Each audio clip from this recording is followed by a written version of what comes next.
Hello guys, and welcome back to my channel. My name is Dr. Blackwelder. I am an eye doctor practicing in Austin, Texas at Vibe Optometry, and today I want to dive into lash serums. I can't tell you how many questions I always get about lash serums. What do I think about them? Are they safe to use? What are the side effects of them? So let's get into it. Lashes have honestly become a really popular feature of an everyday makeup routine. It's really easy just to throw on some lash extensions, either the falsies, or if you get your lash extensions done on a regular basis, that is a quick, convenient way to have your whole makeup look presentable for the entire day. And that's kind of where lash serums have come in to fill the niche of patients who maybe don't want to do lash extensions or don't put false lashes on. You can use lash serums instead to grow your lashes, make them look longer and fuller, and then just use mascara on the daily. There's really two categories of lash serums that we are going to look at, and the first category are prostaglandin containing lash serums. This includes things like Latisse, that was the first one that came out on the market, and the other category are peptide-based lash serums. Our first category of lash serums, again, those prostaglandin analog containing lash serums, they're actually derived from a glaucoma medication. Prostaglandin analogs have been used for many years to treat glaucoma, and they work by lowering the intraocular pressure.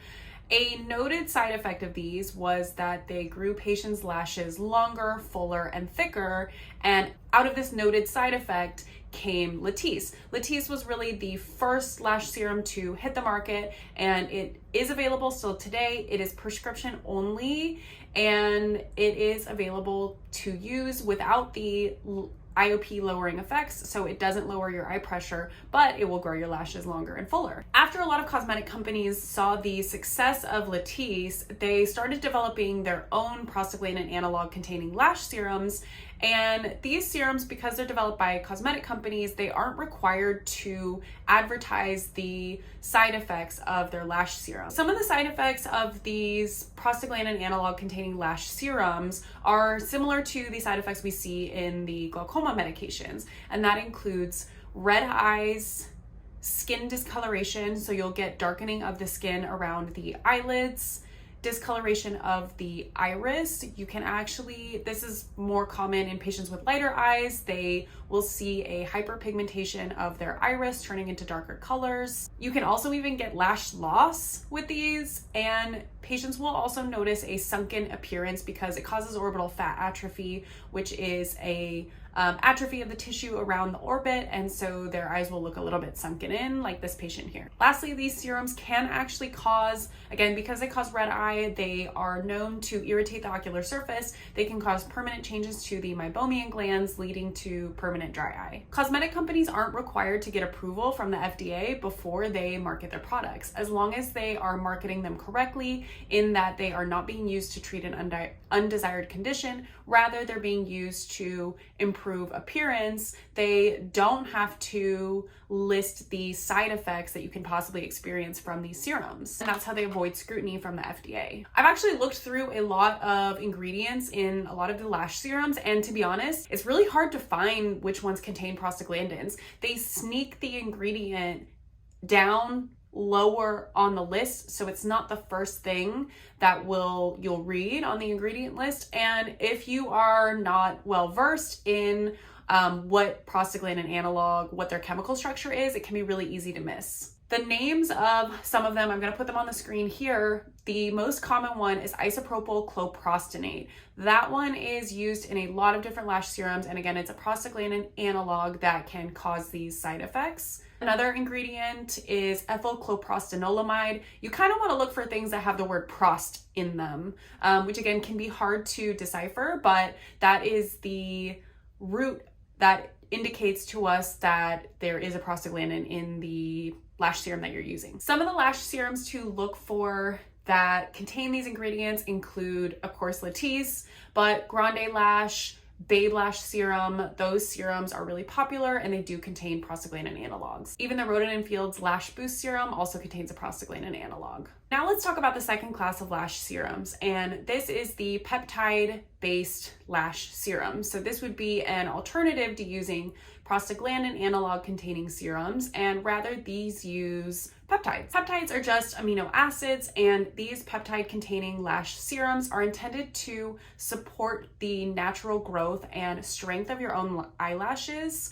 It is thought that by preventing breakage, it can help encourage them to grow longer and more full. There's not a lot of research around this class of lash serums or the ingredients that go into them. A lot of them are more anecdotally known to grow your hair. One of the most common ingredients used in this class of lash serums is castor oil. And if you guys have heard anything about castor oil, it is known colloquially to grow your hair. As an aside, whenever I go get my eyebrows threaded, I've been threading for forever, at least 10 years. The ladies always tell me to put castor oil right in this missing spot here in my brow. It's filled right now, but I have probably been missing it since the early 2000s thanks to overplucking. A lot of the ingredients that go into this class of lash serums include castor oil, biotin, peptides, aloe, vitamin E, really anything to just condition and strengthen the lash. One of the main ingredients to look for that indicate it is a peptide-based serum is myristoyl pentapeptide 17. That one is an ingredient I've commonly seen used in a lot of the non-prostaglandin analog containing lash serums. Some of the lash serums I've seen that fall into this category would be the Vegamour Grow Lash Serum, or even the Ordinary has a new lash serum that is peptide-based. So now I've told you about the two classes of lash serums. Now you're like, what am I supposed to do? What do I do with this information?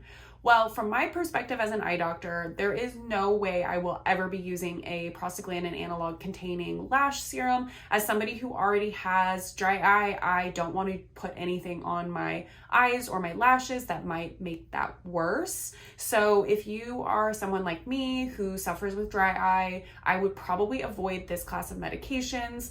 It's also not worth the potential discoloration to me as well. I really don't want to have any darkening of my eyes around the skin, on the skin around my eyelashes. I personally feel like about 99% of the population falls into one of two categories. Either you are a contact lens wearer or you are a phone or computer user. And those two populations are really prone to dry eye. We know that just the more we use devices, the more prone we are to dry eye because we're not fully blinking, we're not fully closing our eyelids together because we stare and we don't want to miss any information when we're on our phone or computer. So that can cause dry eye, and for those people, I just wouldn't recommend the prostaglandin analog containing serums, which it's pretty much like everybody. To be honest, I just wouldn't use it. I wouldn't use this class. The other class, the peptide-based serums, is much more enticing to me. I certainly would and am probably going to try some of these lash serums for you guys. I might try like one on one eye and one on the other eye. Comment below if you guys would be interested in seeing the difference between a couple of these lash serums. But again, this class of lash serums is much more interesting to me because I think that the ingredients are much more natural and they support the natural growth of your lash, which is a good thing. The only problem with this category might be in the inactive ingredients or the ingredients that they use to prevent bacterial growth. A lot of times those can have high rates of allergic reactions, and so you would want to just make sure to do a patch test prior to actually putting these serums on your lashes. So I would recommend just testing it on the back of your hand. You probably want to do it for about 5 to 7 days just to make sure that you're not going to have an allergic reaction, because sometimes they can be delayed onset reactions. So again, I would patch test for about a week before you put them on your lashes, and as long as you don't have any type of irritation, itching, redness, or scaling of the skin, I would go for it. But that is really all I have to say about lash serums. I hope you enjoyed this video. I hope you learned some new information. And if you did, please like the video, subscribe to my channel, and comment below what other types of videos or content you are interested in seeing. Bye.